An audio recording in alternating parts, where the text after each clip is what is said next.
the principle that I pursue is in terms of microdosing, is actually, nobody really understands microdosing yet, but we do understand more about full dose psychedelics. We also understand a great deal more about neuroplasticity. We also understand quite a lot about techniques called brain priming. So to me, the things that we know reliably can be reliably applied to microdosing. And then once you can see that it's valid for microdosing with plant medicines, is it also possible to achieve similar or the same actions with other media? Is it possible? And my position is that, yes, it is. That with particularly crafted light and sound, you can enable similar processes. And frankly, if you combine them, it's even more powerfully effective.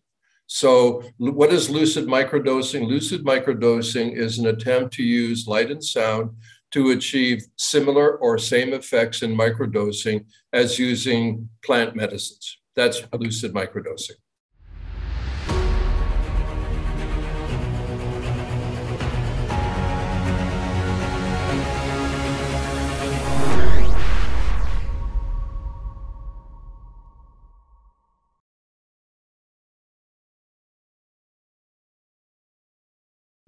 Okay, here I'm back with Garnet Dupuis.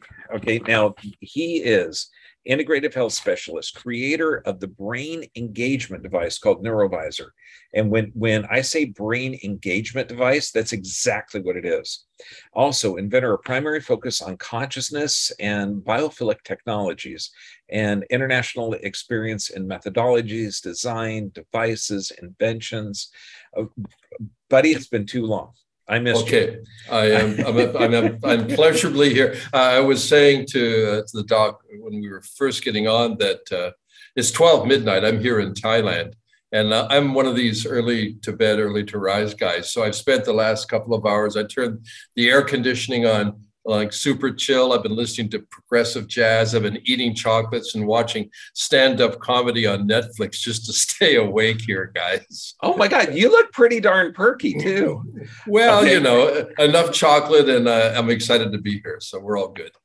Well, plus, okay, now the Visor. Okay, yeah. I've experimented around. I got a couple of them.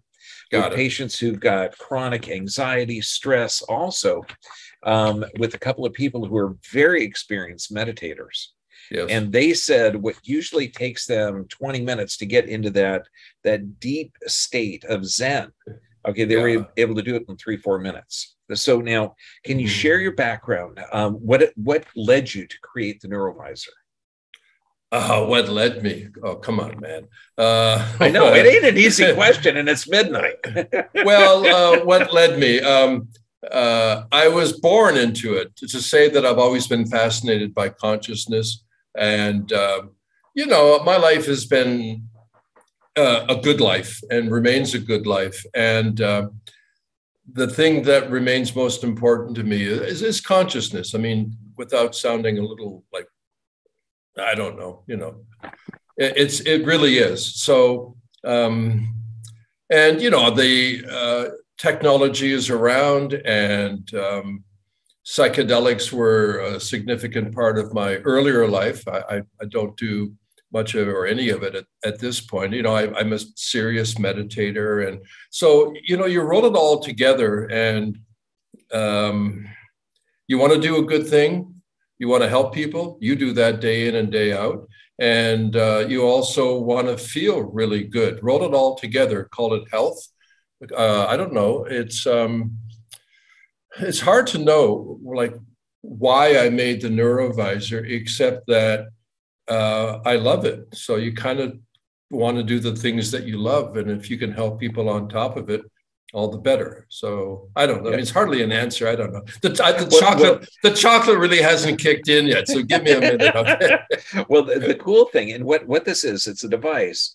It has certain programs. You tap into it off of your internet or off your iPhone, and it blasts light into your eyes. Your eyes are closed, but you can still see it. And you listen to sounds, and the sounds correlate with the lights, and it has different settings. Okay. Yeah, that's fair. Sleep, Yeah. It's really cool. It's all true. There's a neurovisor.com website if you want to, look at that thing more. What I was looking forward to today with Doc is a special application, because I developed different application forms. And once you understand how the signaling works with the brain, because there's so much brain research that's available now. There's so much fantastic stuff going on that if a person bothers to look at the research, it's not a big leap into practical applications. So it isn't just screwing around and seeing if you can get a buzz off something. The idea is, and for me, is to be purposeful. I respect consciousness. I respect health. I respect people. And, it's not difficult to just screw, like you could take somebody's body and just like whip it around and do weird shit with it all the time. But that's not the point, that you know how to do things to get results, and you respect the people and their health. And I have the same attitude. And in this particular case, I'm trying to do with light and sound because I want good things for good people, right?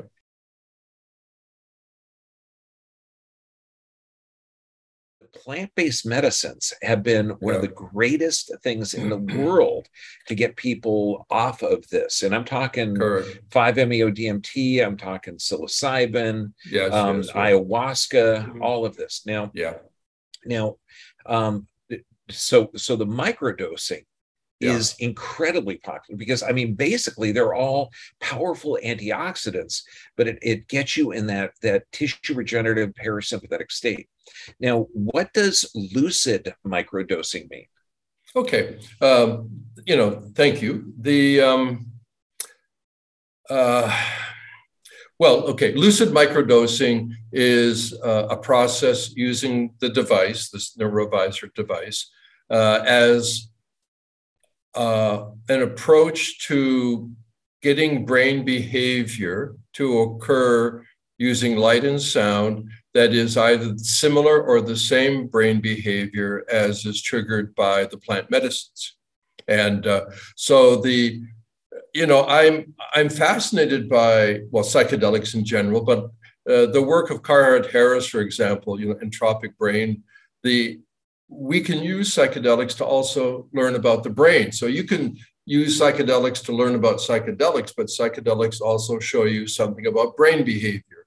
And the belief that I have and the evidence I have to date is that the psychedelic state is a normal element of the brain, that what we call the psychedelic state, by different terms, is not something that is caused by the compounds, by the medicines. The medicines allow a certain natural function of the brain to occur.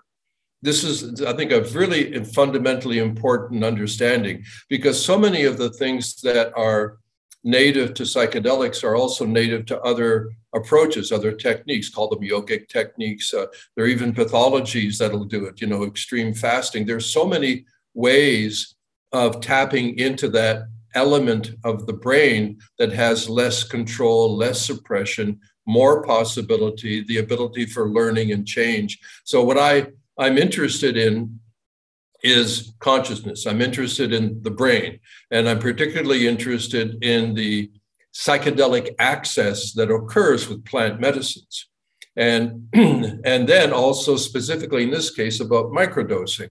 So that's like a blah, blah, blah, but the short story is the psychedelic state, whether it's full dose, meso, microdose, is a natural state of the brain. We don't access it commonly, but because it's not common doesn't make it abnormal.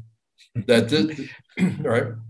Well, yeah. I mean, you figure we opioids, from the opium plant. Yeah. We have the opioid receptors in our brain. Well, so there you go. Right. And so we have chemicals that we secrete that are very chemically very, very similar, almost identical to certain substances in the plant. Well, So there you go. And the principle that I pursue is in terms of microdosing, is actually nobody really understands microdosing yet, but we do understand more about full dose psychedelics. We also understand a great deal more about neuroplasticity. We also understand quite a lot about techniques called brain priming. So to me, the things that we know reliably can be reliably applied to microdosing. And then once you can see that it's valid for microdosing with plant medicines, is it also possible to achieve similar or the same actions with other media? Is it possible? And my position is that, yes, it is. That with particularly crafted light and sound, you can enable similar processes. And frankly, if you combine them, it's even more powerfully effective. So what is lucid microdosing? Lucid microdosing is an attempt to use light and sound to achieve similar or same effects in microdosing as using plant medicines. That's lucid microdosing. Okay, now Garnet, you mentioned neuroplasticity, and that's my whole world. That's how we get people off of autonomic dysfunction, like high blood pressure, every type of neurological disorder. That's right. What about conventional microdosing and its relationship to neuroplasticity? How does that work? Okay, well, a little bit of technical stuff.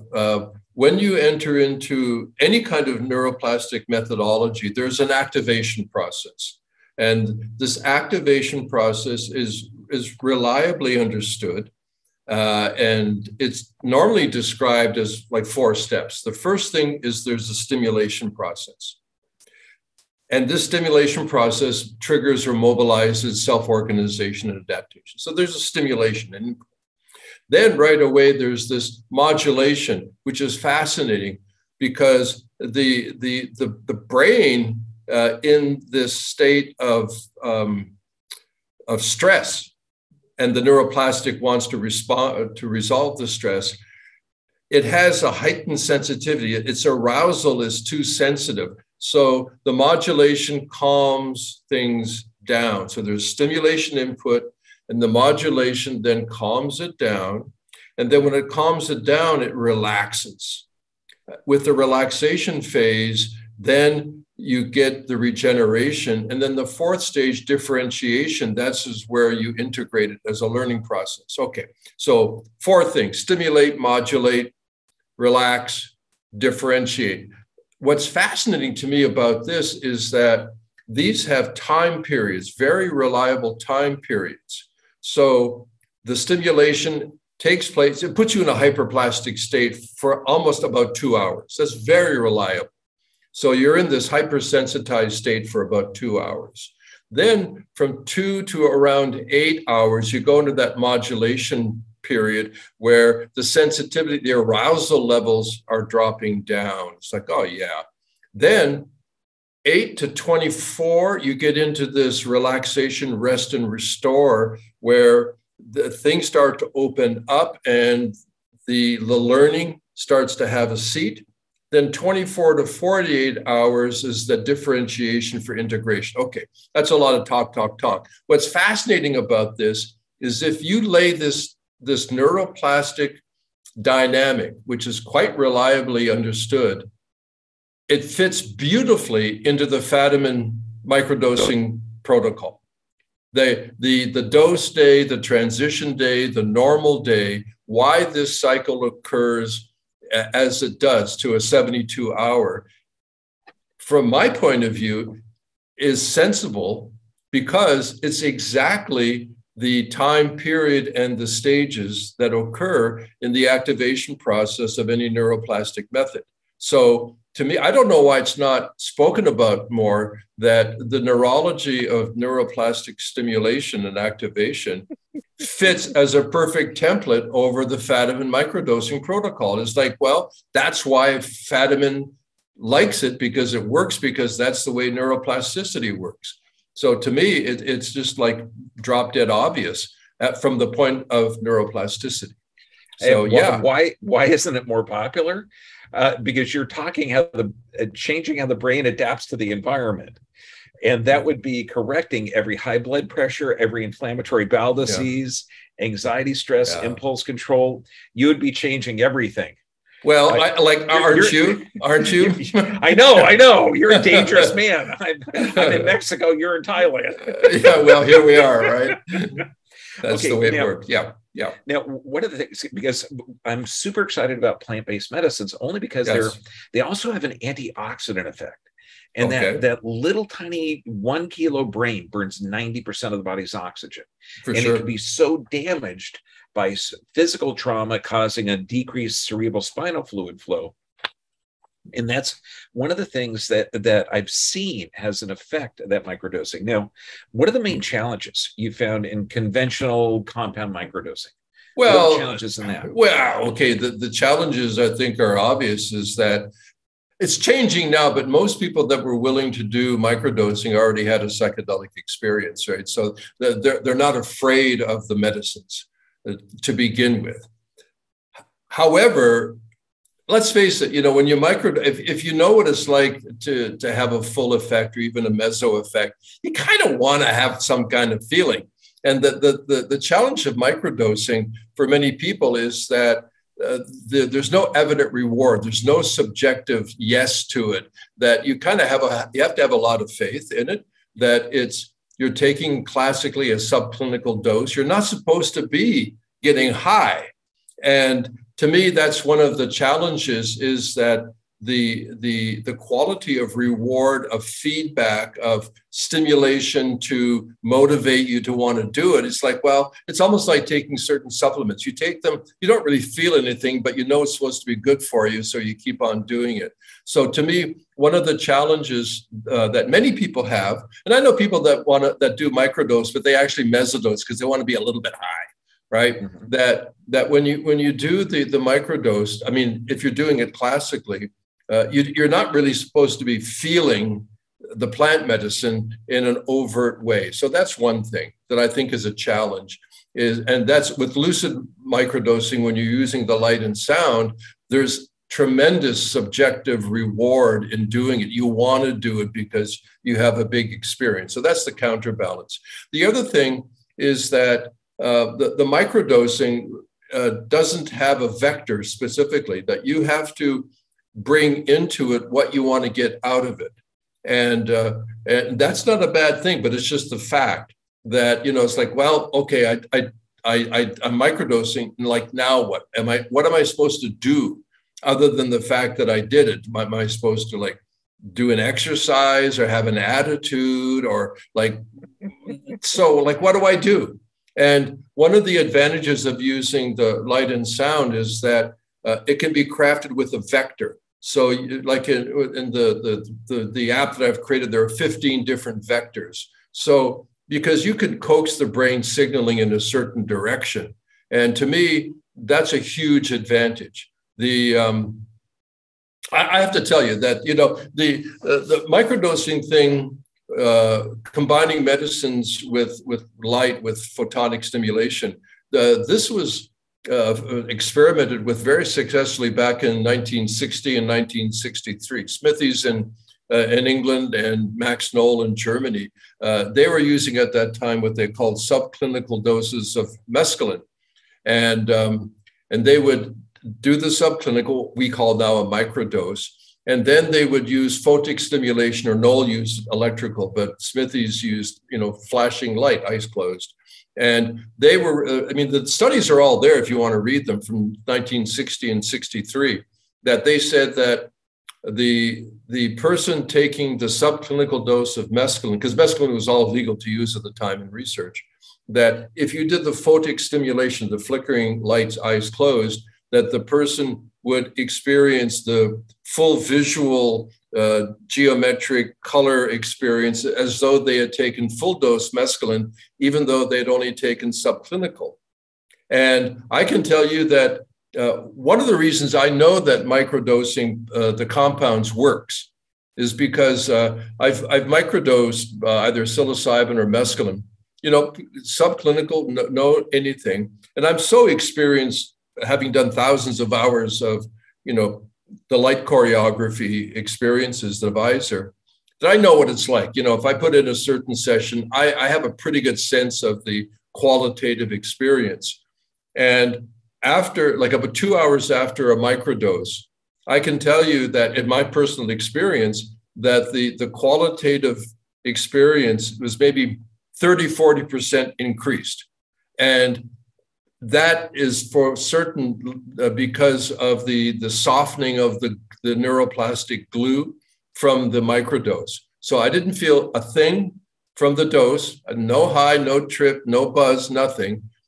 I used the Visor, and the experience, by my comparison over, I don't know how many hours, I would say that the light and the colors and the geometrics were 30-40% more rich because of the microdose. So when I saw that, I said, well, even though there's no subjective evidence when I take the microdose, for sure, there's a big thing happening in the brain. And I just had my own personal proof by the difference in the quality of the experience. So that was my little sort of personal test. And against the stuff from the past, the subclinical with Smithies and all, this stuff is for real. I mean, there's no doubt about it in my mind at all.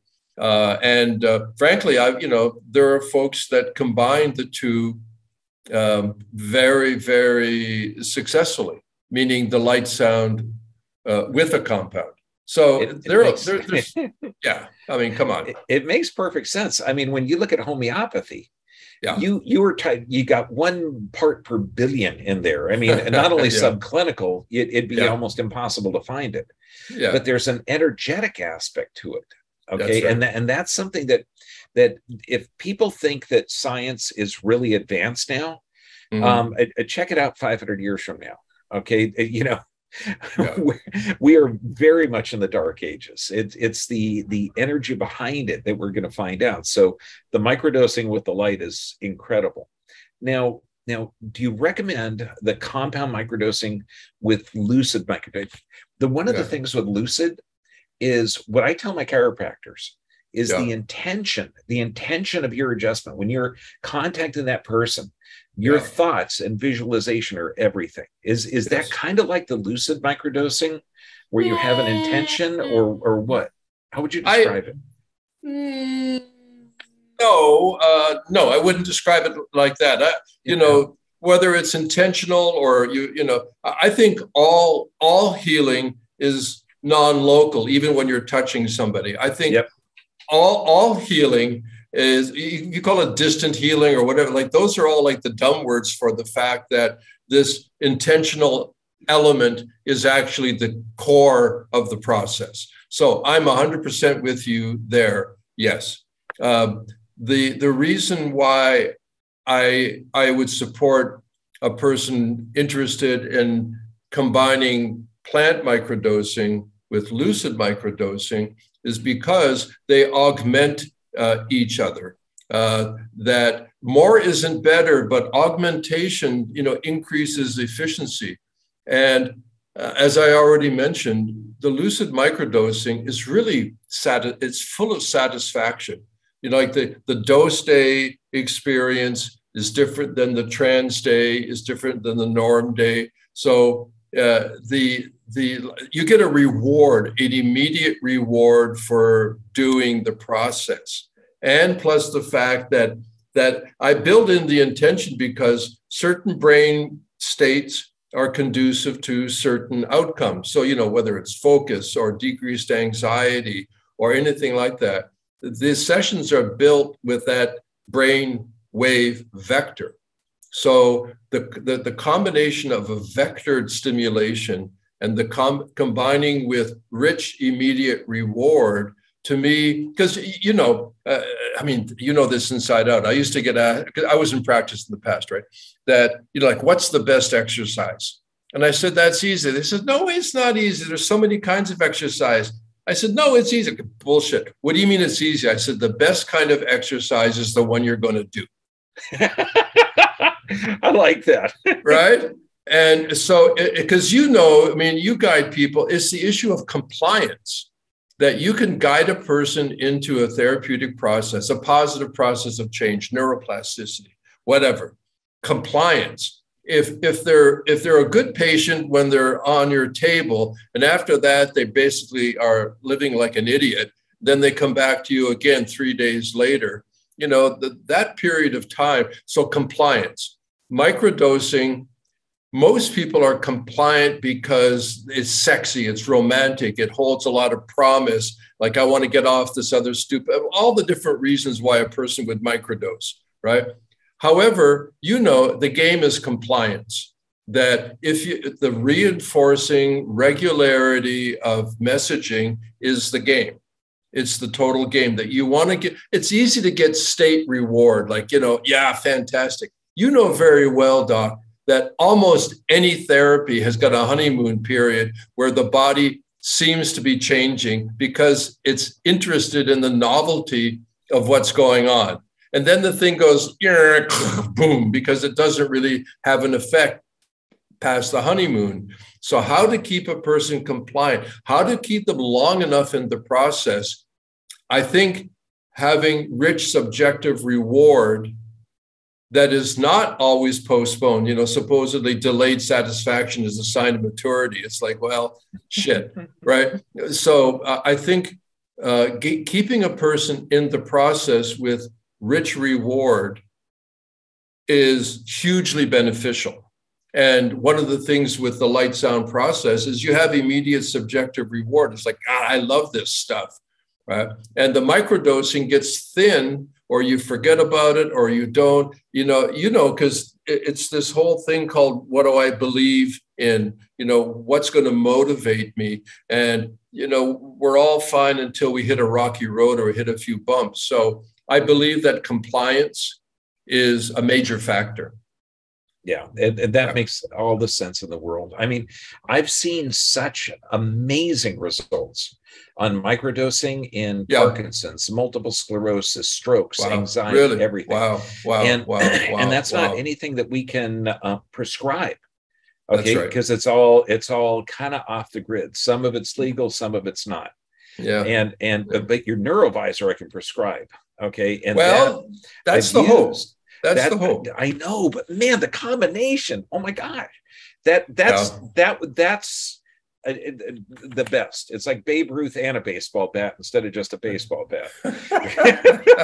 now the technology, because I've got 2 of your units, and I'm passing them out, experimenting with everybody, because I'm going to test this on my staff first. My patients, myself second, or actually me first, my staff second. Let's get real here, Doc. Yeah. Because if I survive and I understand how it works, then I can recommend it. Then I do the research. Sure. So this technology, is it safe for everybody, all ages? No, nothing is safe for everybody. You know that. A person, because of the flickering stimulation, the photic stimulation, seizure-prone persons should not use it, because it's evident. If a person is epileptic by diagnosis, it's really not for them. But that's not true of just the neurovisor. People have problems with VR units and even video games and the whole thing. So anybody that is seizure prone, no. And I would say anybody that has any kind of structural optic pathology, they have to be careful, because you could have inflammatory irritation, because even though your eyes are closed, there's still a potent level of eye stimulation that goes on. So, I mean, those are the two. The other is the question of youth. I recommend 18 and older, although there are lots of people using the technology with younger people, even kids. But the neurological sensitivity of children especially, but even teenagers, it's different than the adult brain. So my position is 18 and older. It's partly legal. Come on, let's get be honest. Mm-hmm.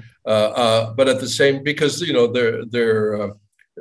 they're dependent at that time. So parents and guardians and all.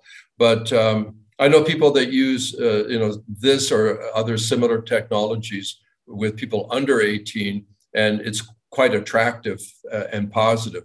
But the most simple thing is seizure prone, I would say no. And any kind of structural optical pathologies, be very careful, tread lightly and see what happens. I got to tell you what's interesting is I've got these massive vibration plates set at 30 cycles a second. Got it. And I've got the exact same restriction on those. Well, yeah. Because if we have somebody with beginning neurologic or advanced neurologic damage, like Parkinson's, multiple sclerosis, strokes, or anxiety, that might be overstimulation. We can't even get some of our autistic patients on there at the start. That's we can work them in to where that vibration actually has a positive effect. So I got it. Yeah. I have different collections for different purposes. Basically, the main one called the Consciousness Collection, I have them graded as 1, 2s, or 3s, that the neuroplastic demand of the stimulation has to be related to the neuroplastic capacity of the person. So if the capacity is low, the demand should be low. So I do my best to categorize them within those 3 elements or degrees of dynamic. It's exactly what you said. God, I love the way you worded that. It really is. It's based on the capacity of the brain. That's right. Neuroplastic capacity and neuroplastic demand. And one of the things that we know for neuroplastic change, what I call brain engagement, to contrast from brain entrainment, brain engagement, there has to be, other than sustained attention, there has to be marginal demand. So, I mean, if a person can lift 20 kilos, you don't give them 40 kilos, right? Maybe 21 kilos at 20. You want that little bit of challenge, just a marginal demand that acts as the stimulation for neuroplastic change. So, but, being able to finesse neuroplastic capacity and neuroplastic demand is so much of the game. And I'm a big time believer in achieving the most while doing the least. I want to hit just that threshold of activation. I don't want to go to maximum tolerance. I want to go to minimum threshold activation, and then let the body take over. Back off. Stop your stupid method. Let the body take over, because you've just given it what it needs. Let it go. Let it run. And then pick it up when the body starts to back down again. So minimum threshold, not maximum tolerance. That's the hardest thing that I have to teach doctors, is that you have so much stimulation. If you overstimulate, you're not going to positively affect the outcome. No. Like we'll do cross crawl mechanisms, and then we'll do cross crawl with a little bit of activity. Then I had this one kid who was neurologically damaged. She was a toe walker and had some speech. Yeah. It took 3 weeks, but then he was doing this leg swinging exercise while he was reading. I mean, it's just like that. That was just, you don't have a visual stimulus. Your brain is doing something else. And physically he was able to do the exercise. Yeah. I hugged the shit out of that little kid. It was like, oh my God, that's such an advanced thing. Garnet, I'm going to be in Thailand the end of November. I'm going to be in Bangkok and some other place. The trip is being arranged for me so I can visit clinics and teach. I've got Chiang Mai. I'm in the north. That's where I got to go? Well, that's where I am. I don't know if you have to go or not, but that's where I am. Well, I got a 2-day seminar that's approved for physical therapists and doctors. All right. Yeah. And we got to take a maximum of 30 people, and it's already filled up. But hopefully it's close to you, because I want to meet you. Chiang Mai, thank you. I would love to spend time. Chiang Mai, it's like the jump from LA to San Francisco. It's like that. Oh, cool. So it's close.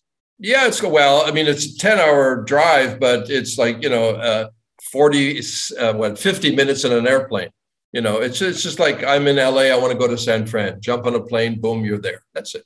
Yeah, it's been a long time since you've been in San Fran. Well, nobody wants to go there now. Okay, all right. It has been a while. I got to tell you, I mean, we're talking the same language. I mean, it's the same body, right? It's the same body. Yeah, it shouldn't be a surprise. Yeah, I've got a nerd bro love. Okay, all right. Hey, now, how can people learn more about the NeuroVisor and get their own? I know we got like $100 off coupon for it. I know there's going to be information that they can look at below the video, but what's the best way for them to learn more and get it? Well, where are they? I guess because the visors are coming into the U.S. So I think Asprey's got his brain hacking thing in Beverly Hills happening, doesn't he? At this time, I don't know. Yeah, I think so. Anyway, well, it depends where you are. If you're Southern Cal, there are a lot of opportunities because that's where most of them are and coming in now by the hundreds. And it's a relatively new technology. So there are more of them in Northern Europe that there are in America right now. Well, shoot, I don't know exactly. I mean, because I'd go to NeuroVisor. Well, okay, you go to Visor.com. Okay, go to my website. But this is like, there's no sense in talking about chocolate cake unless you can eat it, is what I say. So, having, experiencing it is impressive or fascinating, or I don't know what, but that's the game is to find a way, because they're around. Check the website because they're okay. If you're in California, it's going to be much easier than if you're in Texas. But they're coming out through. They're in the U.S. and it's just really beginning to get around right now. And I'm threatening to come on over and spend some time in SoCal. I lived there 30 years, Malibu, Santa Monica. It's like, I know it's my place. And also my daughter's in Austin, so I'll probably spend some time there. Shoot, I don't really have a great answer for that, like direct experience. If you make it to Huntington Beach, I do a health talk every Tuesday. We'll spend the whole hour on it. That would be that would be totally cool. We'll demonstrate. I'll build PowerPoints on it. It's just this is such a until plant-based medicines are legal, this is a good stopgap. But if you can get a hold of microdosing with the NeuroVisor, it's for real. I don't know if you put it in the website, but what was the line? Now legal in all states of mind. That's amazing. Brother, thank you for coming on, and I would love to do this again in the future soon. Okay, because this is realizing that most issues have to do with the brain and the brain adaptation to stress. And this directly alters how the brain views the environment. Well, it does. There's another one that'll be soon released, a different collection. It's called the Brain Gym. And I have fundamental coordination, flexibility, endurance, and strength exercises for the brain built in by light and sound. And then I've got conventional, brain ordering entrainment if you want there, but also very exciting to me. And I'm doing with a great medical group, I'm doing some studies in Australia right now that I have the principal brain networks all designed into brain sessions. They're based out of amazing university studies on the harmonic frequencies of the brain network. So default mode network, executive network, all those things, that's all built into the Brain Gym app. So there's the conscious collection, Brain Gym that'll be released soon. And the Lucid Microdosing is not on the market yet. Sort of holding back on a little bit because we're a new company. We're just getting our feet wet in terms of distribution, and we're manufacturing here in Thailand. We're trying to be real eco-ethic on the whole thing. So we're doing our best for make local, support local. We're 3D printing. We're trying to do it right. We started off, first of all, the materials were actually fully biodegradable, but they weren't they didn't hold up under the mechanical and thermal stress. So we thought, so at least it's fully recyclable now. We're trying to do business right, and it's so tempting to just like do it the old way and like screw supply chains and local, we'll just go wherever it's cheapest or something. We're doing our best to resist that. And so it means we're a little bit slower getting things out of the tube, but I don't know. I mean, the business related to healing can be confusing sometimes when it comes to ethics. And so we're doing our best to be what I call eco-ethical, and still have a business where we can pay our bills. So let me see. You created a non-drug therapy that puts the brain in a healthier state, that can alter how the brain controls the body. And you're also trying to look at how it affects the planet. So you have the least negative impact and the most positive outcome. Yeah, dude, that's fantastic. Well, you don't want to end up being an asshole, right? Come on.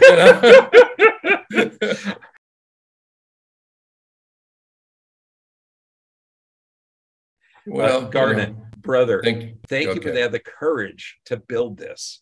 Okay. Well, and this is just, absolutely brilliant. Okay. I love it. And you get $100 off by clicking on some button. Kat will take care of all of that. Okay. But that's beautiful. Man, we got to set up a time to meet when I'm in Thailand, and we got to do this again. Yeah, you're welcome. By the way, I've got a fantastic spa in Bangkok that's finally getting some legs again after the COVID shutdown. So when you're there, let me know, and I'll set something up for you, making you happy in Bangkok. So okay.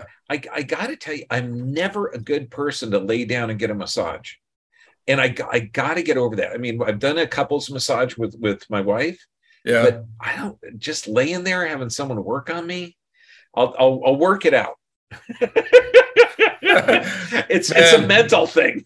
Yeah, I've just got to slap you a couple of times to wake up. I need it, brother. Listen, anybody that comes to Thailand has to get body work. The classic Thai massage, which is kind of a applied yoga with Japanese shiatsu mixed into it. It's rock'em and sock'em. It's real good stuff. Okay, I'll get it. Yeah, you'll get it, right? Okay. Okay. I'll sedate you somehow first, and then there's enough weed in Thailand now, so that's no problem. Okay, brother. It's been a pleasure. Okay. God bless you, man, and I'll see you later.